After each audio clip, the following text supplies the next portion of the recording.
കണിമംഗലത്തിന്റെ ഉടമസ്ഥൻ. കണിമംഗലം തിരിച്ചു പിടിച്ചവർക്ക് കണിമംഗലം എടുക്കാം. പക്ഷേ എന്റെ ആഭരണങ്ങൾ എടുക്കാനുള്ള അവകാശമില്ല. അതെന്ത് വർത്താനമ്മേ? ബാങ്കുകാര് ജപ്തി ചെയ്യാൻ വന്നതേ ഈ വീടിന്റെ സ്ഥാവര ജംഗമ വസ്തുക്കൾ ഒന്നിച്ച.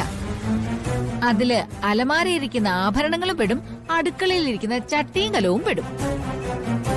പണം ചെലവാക്കിയതും തിരിച്ചു പിടിച്ചതും സാറാ മേഡം അല്ലേ?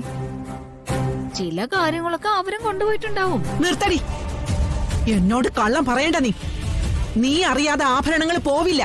ആ ആഭരണങ്ങൾ എടുത്തോണ്ട് പോയിരിക്കുന്നത് സാറാ മേഡമാ. ഈ ഉശിരക്കെ അവരുടെ അടുത്ത് പോയി കാണിക്കേ. അല്ലെങ്കിൽ അവരെടുത്തോണ്ട് പോയിന്ന് പറഞ്ഞ് പോലീസ് സ്റ്റേഷനിൽ പോയി ഒരു കംപ്ലൈന്റ് കൊടുക്ക്. ഉർവശി, നീ കാണിക്കുന്നത് ദുഷ്ടതയാ. ഞാൻ എന്ത് കാണിച്ചതാ ഏട്ടത്തി ഇതിനു മുമ്പ് നിങ്ങൾക്ക് ഇഷ്ടപ്പെട്ടിട്ടുള്ളത്? എനിക്കേ നിങ്ങളുടെ സർട്ടിഫിക്കറ്റ് ഒന്നും ആവശ്യമില്ല. ആഭരണത്തിന്റെ കാര്യം ഇനി എന്നോട് ചോദിക്കണ്ട. ഒന്നെങ്കിൽ സാറാ മേഡത്തിനോടോ അല്ലെങ്കിൽ ചന്ദ്രനോടോ ചോദിച്ചു നോക്ക്.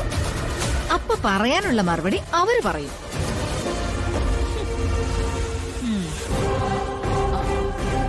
ഓ, ഇനി കണിമംഗലം തമ്പുരാട്ടിമാര് അണിഞ്ഞൊരുങ്ങി ഇറങ്ങാൻ പോവല്ലേ?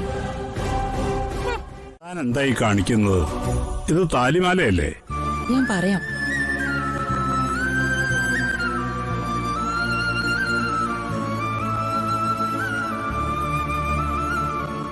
താൻ എന്തായി കാണിക്കുന്നത്?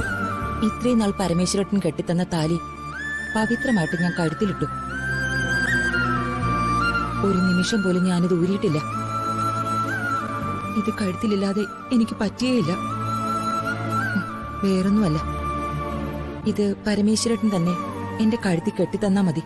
കഴുത്തിൽ കിടന്ന മാലയ്ക്ക് കുഴപ്പമൊന്നുമില്ലായിരുന്നല്ലോ, പിന്നെന്താ ഇങ്ങനൊരു മാറ്റം? അത് അമ്മയുടെ ആഭരണങ്ങളെടുത്ത് എന്തെങ്കിലും ചെയ്തിട്ട് യാത്ര പോവാന്നല്ലേ പറഞ്ഞത്. ഞാൻ ആലോചിച്ചപ്പോ അത് ശരിയല്ല.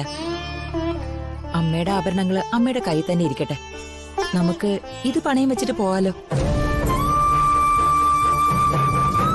ഒരു കള്ളം പറഞ്ഞ് ഫലിപ്പിക്കാൻ തന്നെ കൊണ്ട് പറ്റില്ല, അതും എന്നോട്. എത്ര നാളായടോ തന്നെ ഞാൻ കാണുന്നു. തന്റെ ഒരു ചെറുവിരൽ അനങ്ങിയാൽ പോലും അതിന്റെ അർത്ഥം എനിക്ക് മനസ്സിലാവില്ലേ പറ്റിനി?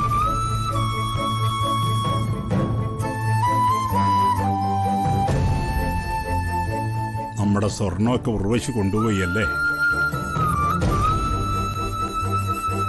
അതെ, സാറാ മേഡത്തിന്റെ അടുത്ത് കാണുന്ന അവള് പറഞ്ഞത്. അവരാണല്ലോ വീടിന്റെ കടം തീർത്തതും വീടെടുത്തതും.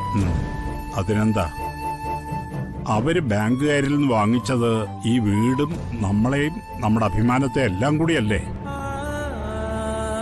എല്ലാം എടുത്തോട്ടെ, നമുക്ക് നമ്മുടെ വിശ്വാസങ്ങളുണ്ടല്ലോ, നമ്മുടെ മക്കളെക്കുറിച്ചുള്ള പ്രതീക്ഷകളും ഉണ്ടല്ലോ, അത് മതി. ആ മലയിങ്ങുതാ.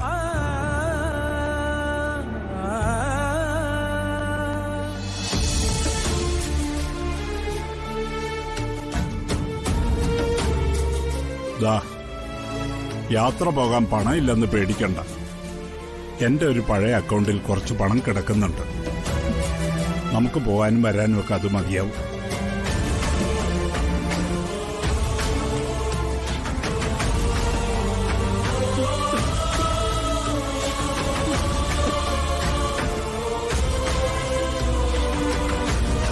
ഇത് തന്റെ കഴുത്തിൽ തന്നെ ഉണ്ടാവണം, ജീവിതാവസാനം വരെ.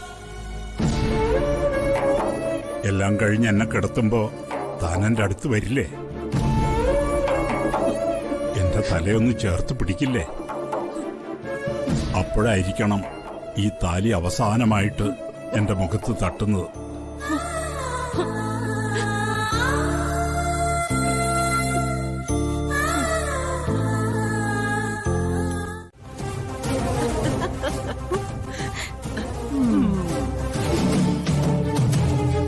കണിമംഗലത്തെ തമ്പുരാനും ആറ്റുവാശ്ശേരിയിലെ തമ്പുരാട്ടിയും നമ്മുടെ സിനിമയിലെ സെറ്റിൽ ഭക്ഷണം വിളമ്പാൻ വന്നു. എന്തായാലും നീ പറഞ്ഞ ഐഡിയ ഏറ്റു. ഇന്നത്തെ ദിവസം നമുക്കുള്ളതാ. അതെ മുത്തശ്ശി, എന്നെ അവഗണിച്ച അവൻ അവളുടെ പുറകെ പോയത്. പ്രിയങ്കയുടെ യോഗ്യതകൾ എന്തൊക്കെയാണെന്ന് ഇന്ന് ഞാൻ അവനെ പഠിപ്പിക്കും. എടി, അവളൊന്ന് വന്ന് വിളമ്പട്ടെ. അതിനുള്ള കൂലി കൈയും മനസ്സും നിറച്ചു കൊടുക്കണം.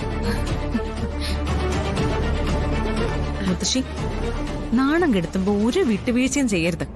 ആ, ഇന്ന് ഇവിടുന്ന് തിരിച്ചു പോകുമ്പോ ജീവിക്കാനുള്ള ആഗ്രഹം പോലും രണ്ടെണ്ണത്തിന്റെ മനസ്സിലും ശേഷിക്കരുത്. പ്രത്യേകിച്ച് വരുണിന്റെ.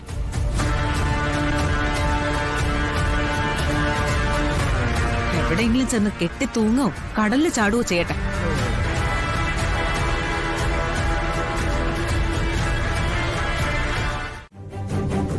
ആറ്റുവാശ്ശേരി സദ്യയോ? അങ്ങനെ ഒരു പേര് ഞാൻ ഇതുവരെ കേട്ടിട്ടില്ലല്ലോ. ഓ, സ്വന്തം കുടുംബം നഷ്ടപ്പെട്ടവർക്ക് പിടിച്ചു നിൽക്കാനേ അന്യന്റെ തറവാട്ട് പേര് വേണമായിരിക്കും, അല്ലേടോ? ഈ ഭക്ഷണം ഇവിടെ വിളമ്പണോ വേണ്ടയോ എന്ന് തീരുമാനിക്കേണ്ട ആളെ ദോ ആ വരുന്നതേ ഉള്ളൂ.